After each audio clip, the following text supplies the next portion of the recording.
దానికి ఒక విశ్వాసం వస్తుంది. పోయి పొలాన్ని నీళ్ళు పెడుతుండంట. నైట్ పూట నీళ్ళు పెట్టి వచ్చే లోపల పొద్దున్నే పోయి పొలం చూస్తే ఆయన పొలంలో సొక్క నీళ్ళు లేవు.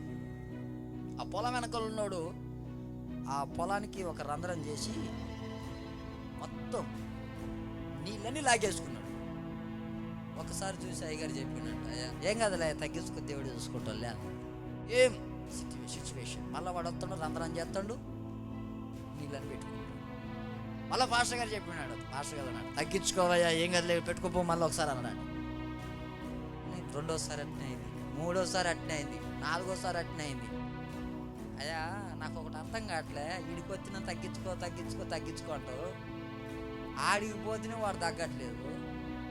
ఈ శకాకు నాకు ఈ దెబ్బకు వాడు అయిపోయినట్టే ఇక అనుకుంటేనే ప్రార్థన పక్కా పెట్టండి. ఎంత కడపల మండిపోతుంది అసలు. అంటే కదా, నువ్వు ఆత్మ పొందుకున్నావు, ఈ ఆత్మ కూడా వేరే. ఆ ఆత్మ ఆత్మే, ఈ ఆత్మే ఆత్మే. కొంచెం తగ్గించుకో అమ్మాయి, కానీ నువ్వు ఆత్మీయం ఎదిగినోడు అయ్యా. పడి వీరికి చెప్పిన మళ్ళా పోయి చూసే లోపల వాడు మళ్ళా రంధ్రం పెట్టి నీళ్ళని తీసిండు. వాడు చూస్తే దొరకలే, మళ్ళా వచ్చాడు. ఇప్పుడు కూడా తగ్గించుకున్నవాడు నీళ్ళని పోయినా అన్నాడట. ఇక పాస్టర్ గారికి తగ్గింపు అంటే అర్థమైంది తెలుసా అన్నాడట. ఏంటిది పాస్టర్ గారు అంటే, నువ్వు ముందు వాడి పొలాన్ని నీళ్ళు పెట్టు, తర్వాత నీ పొలాన్ని నీళ్ళు పెట్టుకో, వాడు నీ పొలానికి రంధ్రం పెట్టాడు.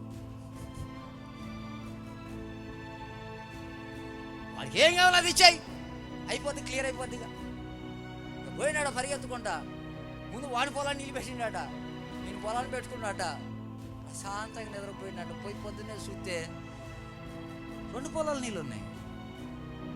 వాడొచ్చి చూసి పొద్దున్నే కళ్ళెమ్మట్టి నీళ్లు కార్చుకుంటా, అది ఎంత గాయం చేసిన వీనికి, ఎంత కఠినంగా వేధించిన, ఎంత హింసించిన, నిజంగా యేసయ్య ప్రేమను చూపెట్టండి రా వీడని పోయి పరిగెత్తుకుంటా పొలం కాడికి వచ్చిన వ్యక్తి దగ్గర పోయి కాళ్ళమే పడి, అన్నా నన్ను క్షమిస్తావా, నేను చాలా పొరపాటు చేసిన, నేను ఇంత గాయం చేస్తే కొట్టి తిట్టి ఉమివేయాల్సిన నీవు ఇంత ప్రేమను చూపెట్టవన్నా, ఇంకా నీ పొలానికి ఎప్పుడు నువ్వు నీళ్ళు పెట్టకు, నేనే పెడతానా, నీ పొలానికి నా పొలానికి నేనే పెడతాను, ఇంటికాడనే ఉంటానట. అప్పుడు అనుకుంటున్నాడట,